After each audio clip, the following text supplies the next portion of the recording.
Pemirsa, kami lanjutkan diskusi pada malam hari ini. Saya masih bersama dengan Pak Yan di studio dan juga di luar studio ada Pak Saleh dan juga Gus Romi. Saya mungkin ke Pak Yan terlebih dahulu. Ketika tadi ada hasil dari drone emprit terkait dengan sentimen, kemudian tadi Gus Romi menyinggung soal persepsi publik begitu.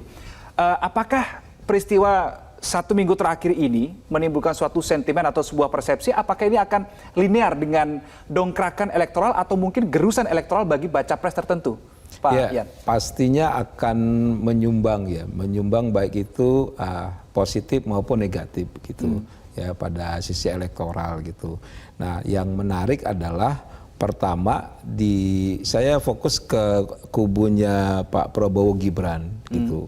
Ada 3 klaster yang tanda kutip negatif kepada Prabowo dan Gibran. Dan ini kita lihat nanti nih, ini kan sekarang yang muncul ya karena data kami ini ngambil dari tanggal 21-23 ya secara real gitu.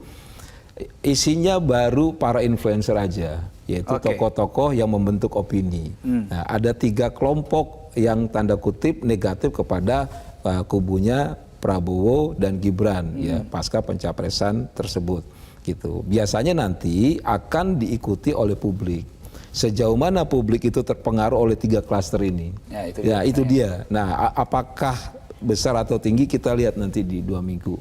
Biasanya kami tuh narik data itu ketahuan itu 2 minggu gitu. Karena kan publik itu kan tertarik juga dengan isu-isu yang lain gitu.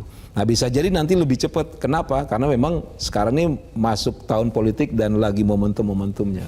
Mas Reno kurang lebih. Minggu ini kelihatannya momentum semua sejak minggu lalu ya. Gitu. Baik, teman-teman bisa tolong ditampilkan juga terkait dengan beberapa influencer tadi yang sudah kami himpun datanya tadi dan juga sudah disinggung oleh Pak Yan. Influencer-influencer ini kalau kita baca, baik ini adalah top influencer yang sudah kami rekam datanya dari drone emprit. Ini bisa dijelaskan Pak Yan? Ya, kalau kita lihat top influencer itu kan malah yang paling tinggi itu negatifnya dari pro Ganjar. Gitu. Menarik. Negatif terkait dengan isu pencawapresan Gibran ya? Gitu. Padahal biasanya negatif kepada Pak Jokowi atau kepada pemerintah itu dari oposisi. Gitu. Atau dari kubunya tanda kutip Amin begitu. Ya, kalau sekarang nggak dari pro Ganjar.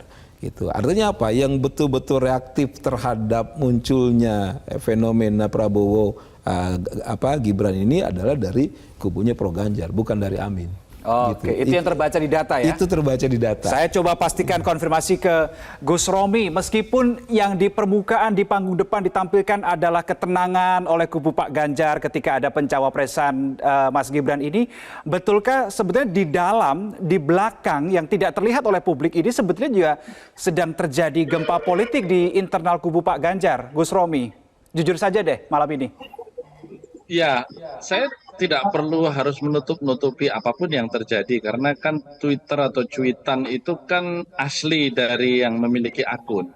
Kalau kemudian ada kekecewaan yang di situ timbul dan itu juga kami monitor banyak muncul di WhatsApp group, itu sebenarnya karena rasa cinta mereka kepada Pak Jokowi dan tentu harapan bahwa sebelumnya mereka berharap Pak Jokowi sebagai kader partai juga tetap tegak lurus dengan keputusan partai. Ternyata ketika Pak Jokowi kemudian hari ini, seperti kemarin beliau diwawancara langsung setelah Hari Santri ya di Surabaya, beliau kan mengatakan, Pak dukung siapa Pak? Dukung semua, dukung semua. Kan bukan kalimat itu sebenarnya yang diharapkan. Meskipun Pak Puan juga mengatakan ya bagus itu Pak Jokowi menunjukkan kenegarawanan. Harapannya kan memberi dukungan kepada calon partai.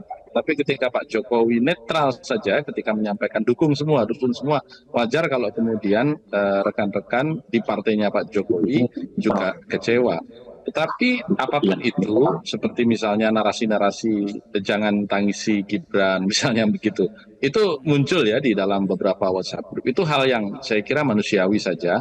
Tetapi seluruh komponen di dalam pemenangan Mas Ganjar dan Pak Mahfud ini kan kembali lagi hanya kalaupun terganggu dengan isu pencalonan ini tidak lebih dari beberapa jam saja karena kemudian kembali kepada proses pemenangan yang sejati yaitu kembali ke akar rumput. Karena disitulah kekuatan Mas Ganjar dan Pak Mahfud. Gus Romi, ketika nama Gibran ini menjadi bacawa pres dari Pak Prabowo, apakah kubu Pak Ganjar ini takut tergerus? Ada ketakutan, ada bahwa suaranya akan tergerus karena secara simbol ternyata posisi Pak Jokowi ada di Pak Prabowo? Tidak, karena kan memang sudah kita prediksikan dari sejak awal munculnya kaos minggu yang lalu, kemudian sahkannya putusan Mahkamah Konstitusi yang memungkinkan Mas Gibran berangkat, tanda-tanda deklarasi dan konsolidasi relawan yang bertubi-tubi itu kan sebenarnya bagi seorang politisi merupakan tanda-tanda atau hilalnya itu sudah kelihatan dari awal. Sinyal begitu ya, Jadi Gus, ya? tidak ada kekagetan. Sekarang tinggal bagaimana kita mampu untuk bukan hanya sekedar menjaga basis, tetapi juga mengembangkan. Karena dari dulu Jawa Tengah itu memang harus kita akui kandang banteng. Ketika Partai Demokrat menang pun di tahun 2009, di situ tetap yang menang adalah PDI Perjuangan. Sehingga saya kira dengan komando tegak lurus di PDI Perjuangan ini akan tetap utuh. Nah, tinggal bagaimana kita mengembangkan daerah-daerah lain, terutama justru Jawa Barat, Banten, ya beberapa daerah di Sumatera seperti Sumatera Selatan dan daerahnya Bung Saleh ini di Sumatera Utara. Itu kan battleground juga kalau kita bicara 10 besar provinsi dengan pemilih terbanyak. Baik. Saya bergeser ke Pak Saleh ketika ada optimisme yang muncul bahwa Prabowo dan Gibran berduet, ada representasi Pak Jokowi di situ, ada optimisme muncul, elektoral Pak Prabowo akan terdongkrak. Tetapi di sisi lain ada sentimen negatif yang muncul juga dari publik. Bagaimana kemudian kubu Pak Ganjar merespon realita ini? Ya, pertama tentu kita juga harus tenang ya menghadapi situasi kondisi politik apapun. Yang pertama yang perlu kami tegaskan adalah bahwa kubu Prabowo ini menginginkan agar pemilu kita ini akan berjalan damai, tenang, tertib. Karena kita akan berharap bahwa pelaksanaan pemilu itu akan terlaksana dengan jujur, adil, bermartabat. Ini penting sekali. Nah, karena itu dari kubu Pak Prabowo tentu dengan reaksi-reaksi tadi, respon-respon yang muncul di masyarakat baik yang disampaikan melalui survei ataupun media, itu harus ditanggapi dengan sangat baik dan harus tetap bijaksana. Nah, karena itulah maka dari kubu Prabowo sebetulnya kami juga punya data-data ini, bahkan real time ada ya, itu yang dievaluasi setidaknya 1 kali dalam 1 jam. Jadi apa yang ada di media sosial, kemudian apa yang ditanggapi oleh para pengamat di media-media mainstream misalnya, itu selalu kita baca dan ada laporannya kepada tim. Nah, karena itu kita juga punya data-data ini yang setidaknya ini akan kita jadikan sebagai bahan evaluasi untuk katakanlah menutupi kekurangan-kekurangan yang ada.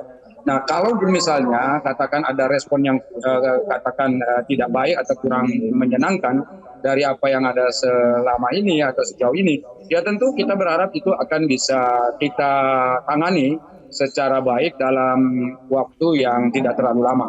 Dan ingat bahwa isu-isu yang berkembang di dalam dunia politik atau di pentas politik nasional itu biasanya itu tidak terlalu lama dan biasanya bisa segera kita antisipasi dan bisa merubah keadaan jika kita mampu memberikan penjelasan yang baik kepada masyarakat dan kemudian kita memberikan sesuatu yang katakanlah dipertanyakan oleh masyarakat. Jadi kalau ada pertanyaan-pertanyaan kita jawab dengan baik dan insya Allah masyarakatnya akan bisa merasa mendapat jawaban yang diperlukan dan itu bisa merubah konstelasi yang tadi disampaikan itu. Baik, Pak Saleh Daulay, kemudian Gus Romi, dan di studio ada Pak Yan. Terima kasih untuk waktu dan diskusinya malam hari ini. Kita sambung, kita songsong pesta demokrasi yang berbahagia, yang tentunya kita harus berada dalam satu spirit, yaitu spirit kebangsaan. Pemirsa, Prime Time News masih akan kembali sesaat lagi, tetap. Jelajahi cara baru mendapatkan informasi. Download Metro TV Extend sekarang.